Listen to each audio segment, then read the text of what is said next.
Hello again everyone, welcome back again the Bitcoin update. How are you today guys? Hopefully your weekend is good. Dan ini update lagi ya teman-teman setelah hari Sabtu kayaknya kita ya. Apa hari Jumat ya kita live streaming ya guys ya. Sadly ya, saya cek di live streaming terakhir kita nggak mencapai target likes buttonnya guys. So tadinya saya mau update live streaming on the weekend, terutama hari Minggu. Tapi karena nggak nyampe 1000, ya udah deh ya. Terus marketnya juga flat, ya udah deh ya. Kita skip teman-teman. By the way, ini hari Selasa yang saya update create video ini. Itu sekitar jam 3:19 pagi. Bitcoin still do nothing actually. Kita masih konsolidasi. Dan secara keseluruhan ini total sudah memasuki hari ke-12 kita ya. Kita konsolidasi dalam range yang sangat-sangat tight. But yeah, I think we have a lot of good news ya dari kondisi market saat ini. Nanti kita coba jabarkan satu persatu ya teman-teman sekalian ya. Starting dari Bitcoin ETF dulu kali. Last week so far, terutama dari tanggal 10 sampai tanggal 14 ya. Ini kalau kita total jatuhnya ke outflow guys. But the outflow secara keseluruhan tetap ya tidak terlalu berpengaruh kalau menurut saya. Karena kita ngelihat overall dia punya ETF inflow spot ya untuk si Bitcoin udah mencapai angka $40 miliar. Meanwhile yang menarik Ethereum di sini juga masih sama ya, kondisi kita relatif nggak terlalu signifikan, tapi per hari ini kita nggak dapetin Ethereum dominance ya, mulai rebound guys dan starting to at least testing ke level resistance yang mana merupakan level support dari ya kita bisa bilang previous movement. Ya ini terjadi pada kisaran 19 Januari. Ekspektasi orang-orang di kuartal 1 adalah Ethereum could be bullish, but the fact yang kita dapatkan adalah dia fail to hold ya di istilahnya di area support resistance ini. Sebenarnya menurut saya lumayan mengecewakan ya bagi para pelaku pasar. So apa yang kita lihat hari ini pada Ethereum, technically dia rebound, which is nice ya, kita bisa bilang ini a nice rebound ya, we are having a higher high dan ini shifting transition ya dari posisi begini jadi mulai kelihatan ya ada potensi untuk dia create higher high gitu ya. But ya terlepas dari kondisi itu, saya berpikir ya Ethereum dominance di sini tidak bisa diabaikan gitu. Artinya kita udah bergerak di bawah support resistance ya bagus gitu ya. Mungkin ini adalah kapitulasi yang harus terjadi dulu pada Ethereum sehingga orang benar-benar mengabaikan Ethereum dan ya whales kembali bisa memanfaatkan situasi ini dengan proper dan whales ya gonna have ya Anda tahu ya gonna have a nice reward gitu dari kekhawatiran atau fear-nya para retail. Ya, jadi Ethereum ETF still steady ya, Bitcoin ETF juga masih oke dari segi demand dan ya lebih kurangnya overall masih oke gitu. Pertimbangan lainnya yang saya pengen sampaikan adalah this week ya kita punya statement dari Donald Trump, tapi kita belum tahu karena ini juga tulisannya tentatif ya, artinya jadwalnya belum jelas. Akan tetapi karena hari ini tepatnya kemarin ya hari Minggu US itu libur atau bank holiday ya kita nggak bisa expect ada big move gitu di market, jadi market cenderung slow banget ya karena ini salah satunya dan salah duanya adalah besok juga nggak ada apa-apa gitu ya. Jadi kalau misalnya market kebetulan hari ini libur, market juga tahu kalau hari Rabu ya Donald Trump akan speak, ya berarti ada kecenderungan ya kita bakalan digantung gitu posisinya. Ini sebenarnya saya nggak tahu sih antara hari Rabu dia akan ngomong atau di hari Selasa ya, karena kalau kita lihat jadwal tentatifnya itu antara jam 1 pagi dengan jam 4, jadi maybe di jam 3 jam 2 subuh ya di hari Selasa, artinya di hari Rabu subuh tapi Selasa malam Donald Trump akan ngomong gitu dan dia akan menyampaikan apapun lah ya yang mungkin saat ini lagi hot untuk dibahas guys. Saya cek sih belum ada, tapi ya paling kalau saya boleh berspekulasi either Russia or Ukraine atau ya Donald Trump akan ngomongin hal yang sama yang dia sampaikan lewat Twitternya dia. So if you see di sini teman-teman sekalian, tadi baru banget ya jam 2:35 pagi 18 Februari. Jadi ini benar-benar fresh ya. Saya update juga setelah lihat ada Twitter ini, jadi saya pikir oke lah ya, I'm gonna give an update to to my fellow YouTuber ya, YouTube viewers ya teman-teman sekalian. Jadi ya intinya Donald Trump di sini sudah menentukan soal dia akan menerapkan yang namanya reciprocal tarif ya, dan itu artinya dia akan ngecas balik negara-negara yang ngenain charge terhadap barang-barang atau goods and ya import daripada si US gitu. Jadi for purposes of this United States policy, we will consider countries that use the VAT system, which is far more punitive than a tariff, to be similar to that of a tariff. Jadi intinya orang-orang yang berlakukan VAT, artinya tax ya teman-teman sekalian, terhadap si US ya dia akan kenain balik. Sederhananya sih dia masih ngomongin soal tarif, dan ini tentu saja merupakan uncertainty di market. Tapi so far market nggak terlalu react ya, kita bisa lihat market masih di sini-sini aja kok ya, walaupun ada naik ada turun gitu ya, tapi at the end kalau misalnya kalian lihat ya, ini 12 hari kita masih steady di level yang sama untuk market. Walaupun ada berbagai sentimen ya, seperti salah satunya Jerome Powell testify yang menegaskan kembali kalau dia nggak akan terburu-buru untuk pangkas suku bunga. Kemudian dia juga lihat ya dari core CPI-nya begitu rilis data ternyata di atas ekspektasi, yang mana ini tidak baik untuk market. Tapi market reaction-nya fun ya menurut saya ya, tetap steady, tetap hold di atas level tersebut. Dan masih sama di range yang sama dengan 12 hari lalu, jadi lebih kurangnya. Ya teman-teman sekalian, pada dasarnya buat Anda yang first cycle di bulan Februari ini, misalkan ada active trading ya, saya bisa bilang ini adalah momen yang sangat menyulitkan. Ya, terutama bagi yang beginner atau pemula gitu ya. Karena Anda dihadapkan dengan situasi market yang menarik.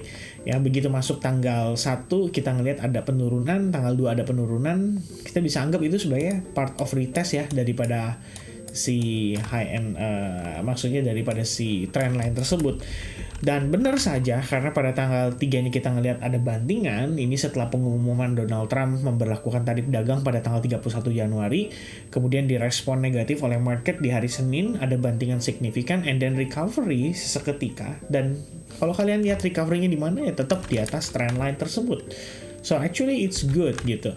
Tapi setelah itu kita ngeliat market kembali turun dan konsolidasi sangat awet sekali dengan berbagai sentimen yang ada dalam seminggu terakhir. Dan sentimen itu lumayan hot loh guys. Jadi kalau misalnya kalian bilang, oh ini nggak terlalu hot nih, coba lihat ya. Ini sentimen tersebut ya membuat euro itu mengalami reversal. Oke, yang tadinya Anda bisa lihat ya, it's a very bearish situation di sini. And then suddenly last week ya, just because of the last week, kita bisa katakan euro having a nice reversal.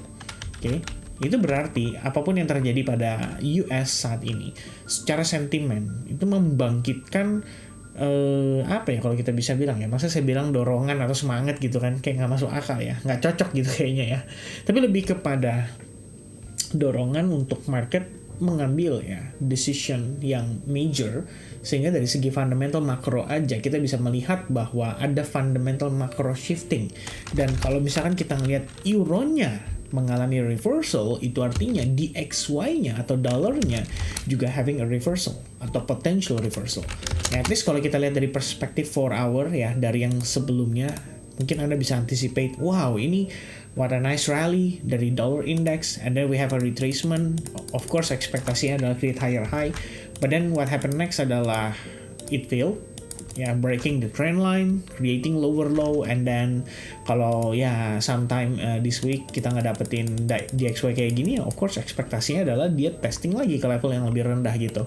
Artinya kalau dollar indexnya relatively drop guys, supposed to be Bitcoin itu harusnya naik nggak sih? Kan ibaratnya begitu ya. Tapi realitanya ternyata tidak begitu. Somehow market itu confused ya, market tuh bingung how to react di kondisi market saat ini.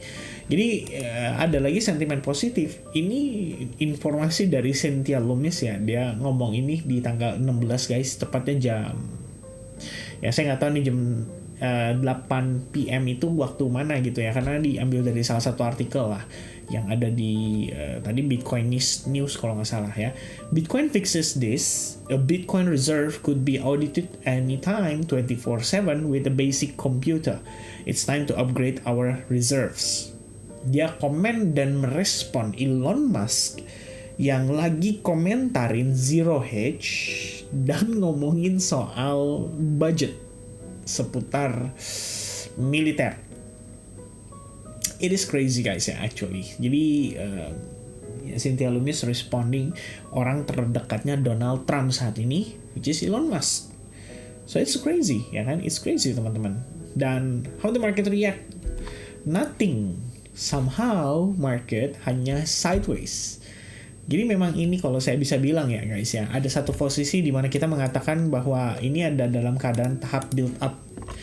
Market is preparing for a nice impulsive rally maybe, atau maybe sebaliknya market sedang preparing for a potential super big dump, yang mana kita tahu without capitulation event ya kita juga nggak bisa lihat market having a strong and nice rally. So yang saya nggak tahu adalah the next move for Bitcoin. Apakah kita akan melihat a fake out first ya kan before the push, or kita ngelihat smooth scenario dan kita ngelihat dia langsung rebound rally and bla bla bla gitu ya. Kalau yang ikut di live streaming hari Jumat itu saya rasa Anda udah dapetin ya gambarannya, sedikit banyak saya ngomongin di sana, dan sampai dengan hari ini ternyata tidak ada perubahan. Ya, I think the idea still the same. Yang membedakan adalah Ethereum aja start to having a nice reaction ya dari level tertentu dan start shifting. Jadi kita bisa bilang ya okay, maybe ya Ethereum will take over sementara market US lagi libur dan sementara menunggu Donald Trump speak. Maybe kayak begitu guys ya. But overall, ya, let me clear things up teman-teman sekalian. Overall, saya masih percaya dengan tesis yang saya sudah share ke teman-teman bahwa S&P 500 ada kecenderungan bergerakannya dalam keadaan bullish during the first year of elected president ya. Itu mulai menjabat.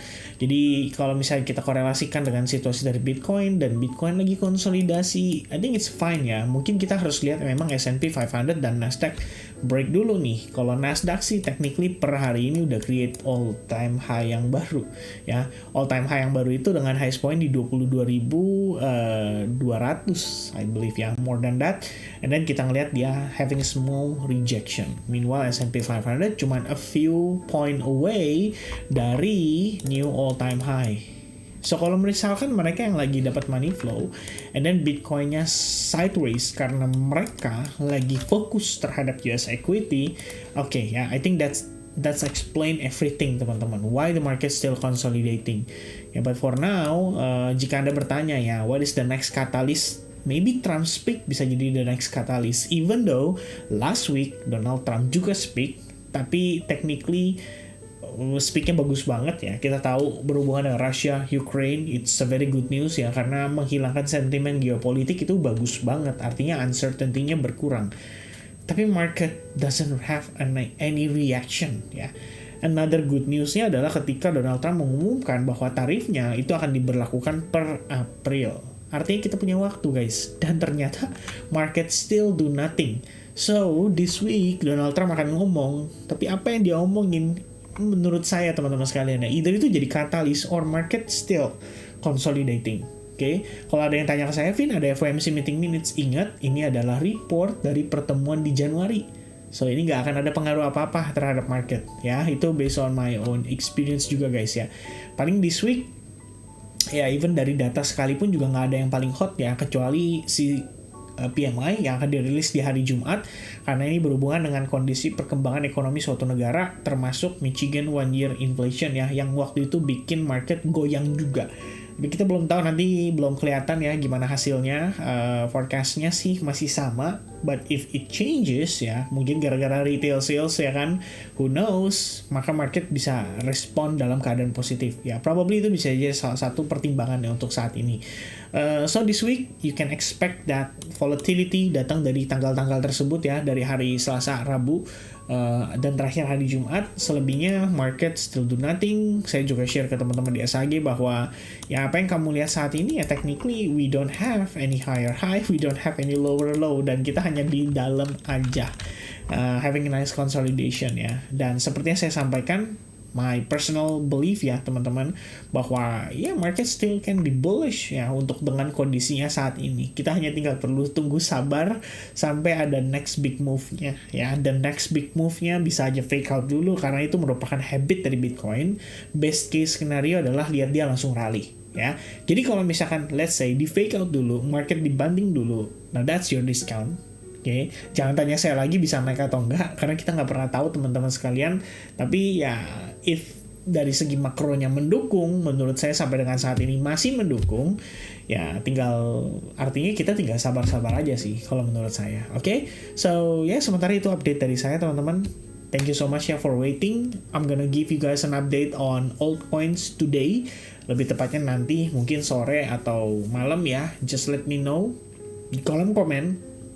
Ya, terutama di bagian pin komen, what is the next altcoins yang interested ya buat kalian. Apakah kita akan bahas Cardano, BNB, Ethereum, XRP, atau mungkin some of altcoins yang kalian interested ya. Just let me know di kolom komen guys. So for now, itu dulu yang bisa saya updatekan. Thank you very much guys for watching. Leave the likes button, don't forget, and hit the subscribe button kalau kalian baru pertama kali gabung di YouTube channel ini. Okay? So God bless everybody, and I'll see you guys again in the next update, guys. Cheers, bye-bye.